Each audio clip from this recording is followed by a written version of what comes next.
What's happening, guys? So today I'm going to go through the Q&A, the questions that you guys asked me a while back. I'm not going to go over them all because there was a ton of questions. So what I pretty much tried to do was kind of take the more serious questions and then kind of split them up. Do kind of like the training questions first, some personal questions, the YouTube questions, kind of all trying to chunk them together, so to speak, so it kind of makes a little bit more sense. And if I kind of get a wild hair, I might even put in the description all the questions and then a timestamp to each question so you can jump around and just look at the ones you want to, because it's probably going to be a pretty long video even with cutting out a bunch of questions, but I'll do my best to try to kind of keep it short and sweet while still answering the questions appropriately.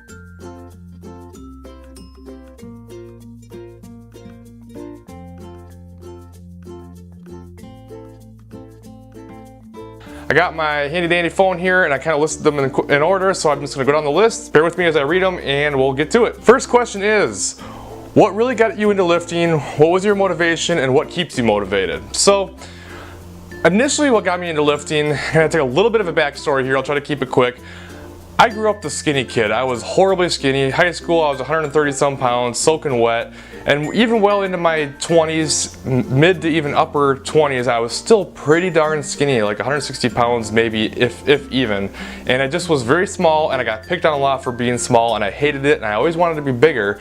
And I made several attempts, but I just was never really successful. I never took it seriously enough, I never stayed consistent with it enough, and I never looked into the nutrition side of things, so I had no clue what I was doing. But as I got into my upper 20s and then my wife got pregnant with our first child, and I started kind of putting on some sympathy weight, some of that baby weight, and I thought to myself, this is really stupid now looking back, but I thought, hey, you know, maybe my metabolism is slowing down enough that I can actually put on muscle now. Stupid, but hey, that's kind of what got me back into the gym. So I'm like, all right, I'm gonna get in there, I'm gonna try to build some muscle now. And then I kind of started to do the research that I should have done way back in the day, and I started successfully kind of putting on some size, and it really just got me hooked. And the more results that I saw, the more I just really started to fall in love with it, and it just kind of took. So that was kind of the original motivation. Now what kind of keeps me motivated?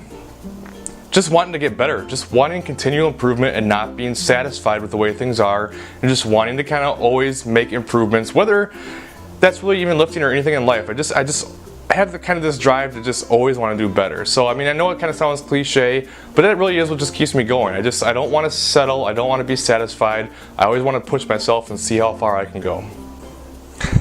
So, okay, this question is obviously from Hussein with Barbell and Kilos, and his question is, as you've now trained with and besides Layne Norton, aka God, how much has your training improved? What have you been able to learn? And what lift has improved the most? So obviously training besides Layne has made a massive impact on me, and not just Layne himself, but just kind of the whole crew around Powerhouse. There's a lot of really knowledgeable, really good lifters in the area, and it just being around good, successful, like-minded people makes a big difference in your training, and it's gonna make a big impact. And obviously Layne's a huge part of that. He's extremely knowledgeable, very nice, and he's helped me a lot. I'd say the biggest thing that's helped with him is just kind of the technique advice. You know, he's taught me a lot of little tiny things about lifts that most people don't really think about that kind of add up to bigger gains in the long run. You know, things like how I kind of taught you about the proper bracing and, you know, efficient walkouts and stuff like that. Just those little things that he's always able to just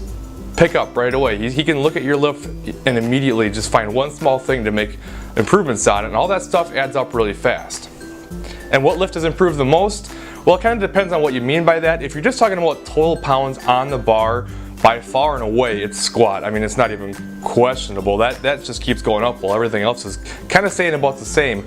But if you're talking about efficiency, technique, and improvements on actually performing the lift, I would say by far my deadlift has improved the most. The deadlift, as you guys probably already know, has been my nemesis for so long now, and it's been a big struggle, and I've been locking out my knees too early, and I just haven't been able to find the right cue to kind of help me with that. And Layne has helped me tremendously trying to fight through this deadlift struggle and make some improvements here and there. And I finally feel like things are starting to come together, and I'm very happy with my technique now. I'm kind of finding the right pace, so I'm not yanking it off the floor too fast, and I'm happy where it's going. I haven't added much to my actual total at this point, but it's gotten a lot better. Alright, next question. What are realistic gains one can make in a 1-year time span? This is not really a question I can answer. You know, there's so many variables besides just the fact if you're a complete novice or if you're an intermediate or advanced. I mean, someone who has never lifted in their entire life can put on a ton of muscle, can put on a ton of weight to the bar. If you're a powerlifter, you can make extreme gains in 1 year as a novice. But if you're someone who's been lifting for 15 years, yeah, you're not going to make a whole lot of progress in a year. You're still going to make improvements if you stay consistent with it, but it's going to slow down a lot. So that has a lot to do with it. Obviously, you know, things like nutrition, how consistent you are, all these different things all add in, genetics. But that question can't really be answered because it's going to be different for everyone. But the thing that I'll say to you with this question is, I can't tell you how much you can make, but you can find out. Just do the work and then you'll know. All right, next question. What are your thoughts on 5x5 programming for powerlifting? Another question that, I mean, there are no magic programs, okay? I just want to say that. Whether it's 5x5 or Candido or Smoloff or anything else you can name, there are no magic programs. And a lot of people jump on these programs that kind of have higher volumes in them and think they're kind of like magic programming because they put on extreme amounts of strength in a short period of time. But most of the time, the reason that happens is because they go from lifting each big lift 1 time a week to all of a sudden they're doing it 3 or 4 times a week and they're tripling or even quadrupling their volume, if not even more. Yeah, you're going to see a heck of a lot of progress, but there's 2 problems that are going to come from that. One, there's a really high probability of getting injured from it because your body's not ready for it yet.